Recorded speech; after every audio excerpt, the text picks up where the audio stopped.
Welcome to my video on Batocera Linux installation tips, tricks, and troubleshooting. Now, I like to start off on this website, distrowatch.com. It's a Linux distribution website, and you will click on search. Then you will scroll down to distribution and select gaming. And it shows you the most popular gaming distributions, which include Steam, Batocera, etc. Now, what attracted me to Batocera was just the ease of use and the presentation. It seemed like a pretty straightforward distribution. Let's take a look at a couple of these here.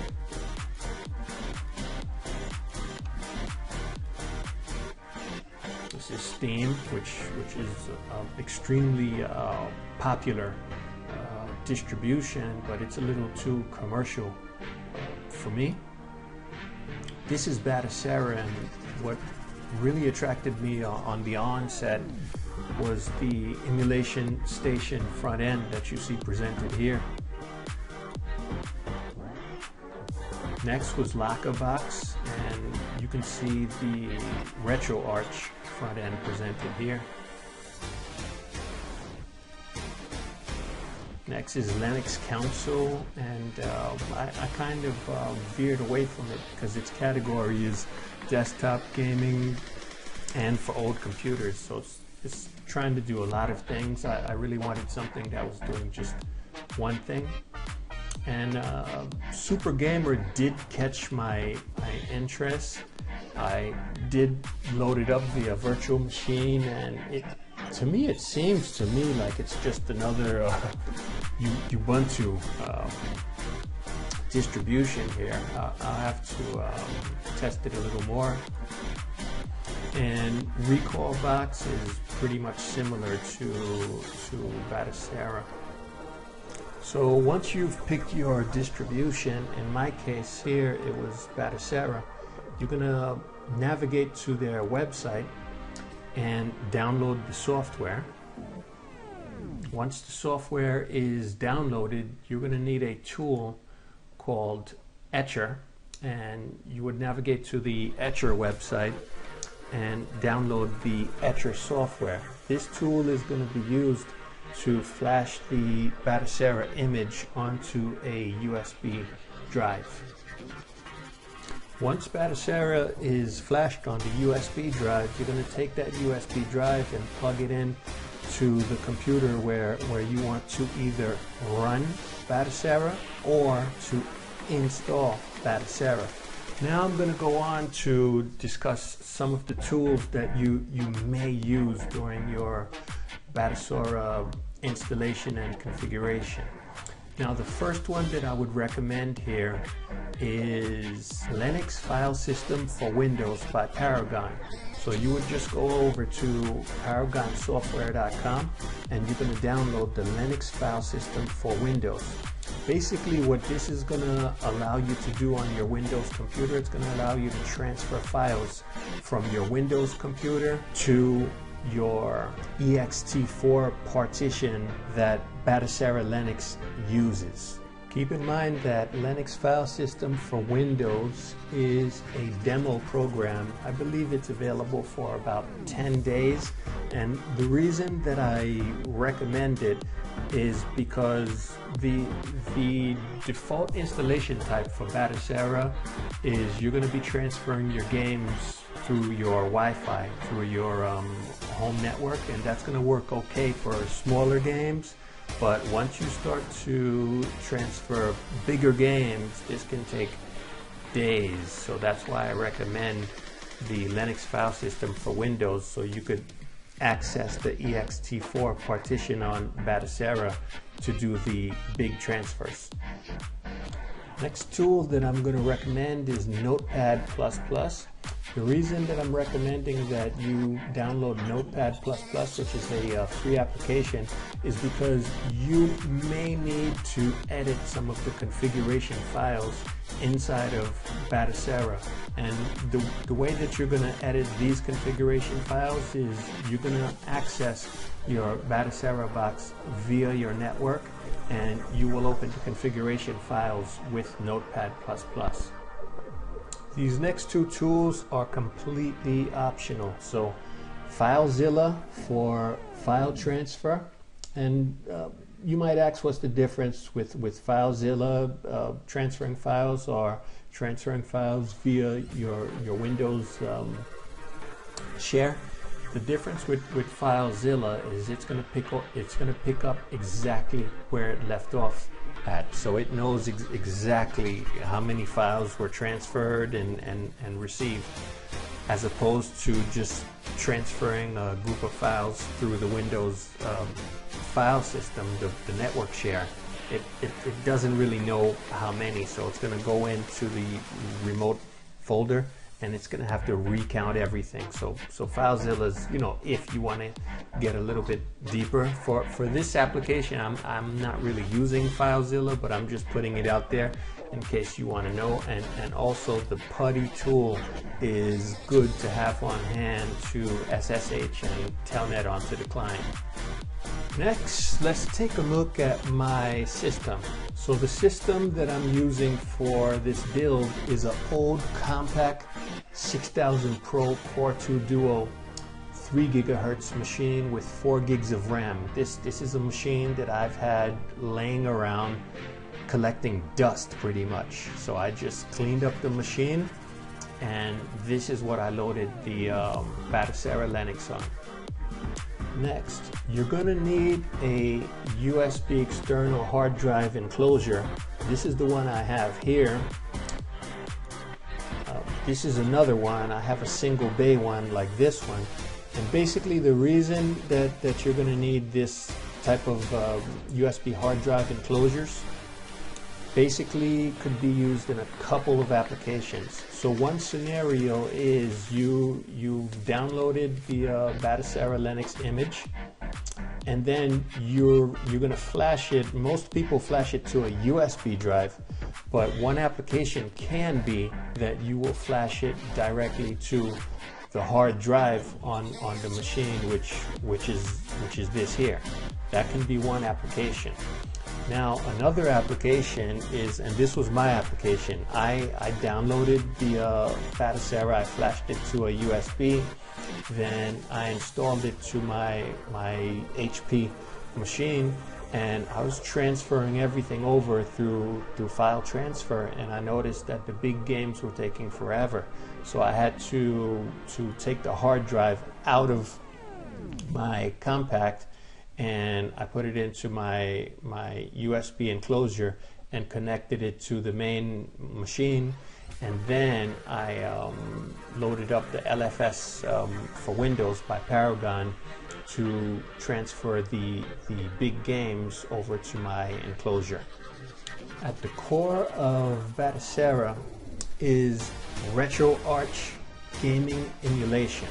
So RetroArch is great. I have this loaded on PC, on Android TV boxes, Android phones, and it basically provides emulation for a wide variety of gaming, and it works pretty much flawless. You basically select the game, and it's going to find the emulator for that particular game. Now on top of the RetroArch, Batocera uses Emulation Station as a front end, and Emulation Station just provides an incredible presentation of the game for you. Next are some resources that I've used quite a bit. The first one is the wiki at batocera.org, and this one here, it's just explaining the front end on Emulation Station. So this is a good reference, and it's a page that definitely warrants bookmarking. The next resource that I highly recommend is the forum www.batocera.org. So that's the forum over at the batocera.org website. This resource has most of the answers that you're looking for when you run into difficulties with your installation. Now we're taking a look at my computer, and I'm going to power on my Batocera Linux disk.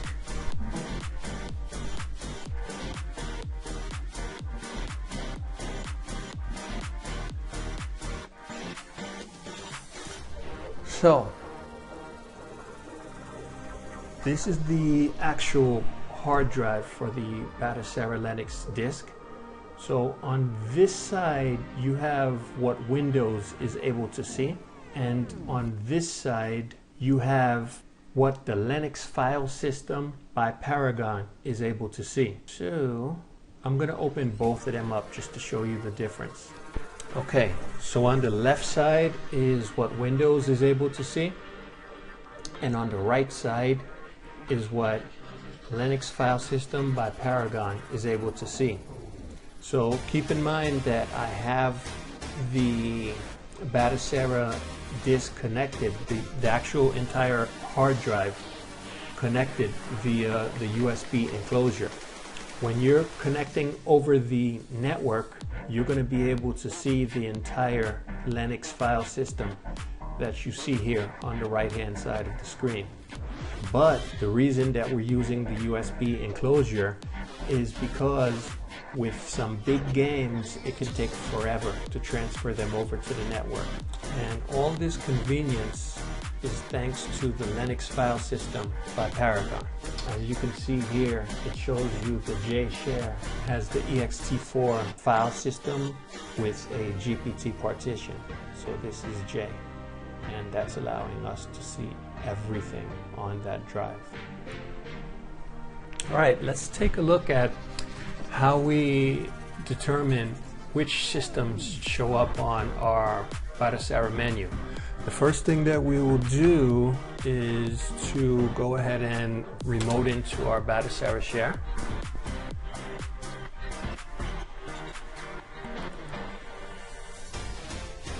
Now, once we remote into the share, we're going to navigate down to the ROMs folder. Now, let's say if you had 3DO games popping up. You would click into the 3DO folder and you would select any games here that you did not want to pop up, and you would delete them. So in this case there are no games in the 3DO folder, so there will be no 3DO menu item. Now let's say the Amiga 500 folder. Let's say for example if you did have a game in the Amiga 500 folder, then there would be a menu item in Amiga 500. Now in order to add games to your system, you're going to remote into the Batocera share, navigate to ROMs, and navigate to the folder where you want to add games. So let's say for example it's going to be the Amiga 500 folder. Then you're going to navigate to the folder on your desktop that has the game that you want to upload, and you simply drag it in and copy it over. And this game's now uploaded. Now, I had an issue where Dolphin was not able to find any GameCube or Wii ISOs. So this is what I had to do. I'm going to go back to the root of our share and navigate to System, Configs, Dolphin Emu, and open up the Dolphin INI file. Now I have Notepad++ installed, which gives me a nice layout here to work on these files. So what you're going to add to the dolphin.ini file is these two ISO paths. So ISO path 0, user data ROMs GameCube, and path 1, user data ROMs Wii.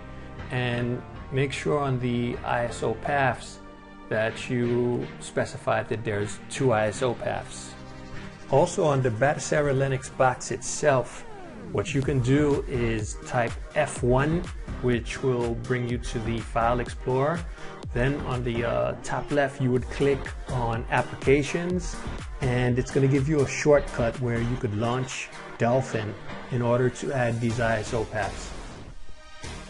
I also had an issue where my PS2 games would not launch, and I tried some troubleshooting, including making sure that I have the correct BIOS, and no matter what I did on my old Core 2 Duo machine, it would not launch any games. So what I then tried was I dug up an old video card, an old NVIDIA 2 gig video card. I popped it into the machine, and there you have it. The games were working. So the problem was video memory. So once I popped in that 2 gig video card, PS2 games worked. Next issue that I had was the machine getting stuck in kiosk mode. So kiosk mode is a very cool mode where all of the game playing functionality is available to the end users, but they're not able to go into the back end of Batocera Linux or RetroArch. So it's a very cool mode that protects the back end.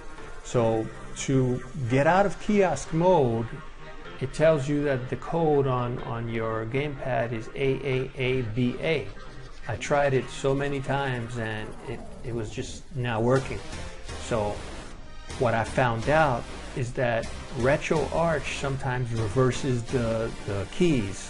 So on my system, the code was reversed. So the code was BBBAB. Another way to get out of kiosk mode, if you're having problems with the actual gamepad codes, is to edit the Batocera INI file. So let's open up our share. Let's navigate to System, locate the Batocera file. This one is Batocera CONF file, the config file. Let's go ahead and open it up. It opens up in Notepad++.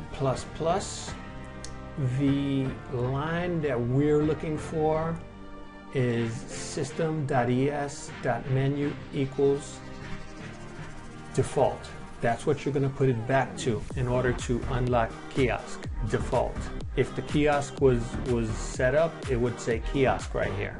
But in order to correct that, all you're going to do is just change this line to default, and it's located under the emulation station menu style.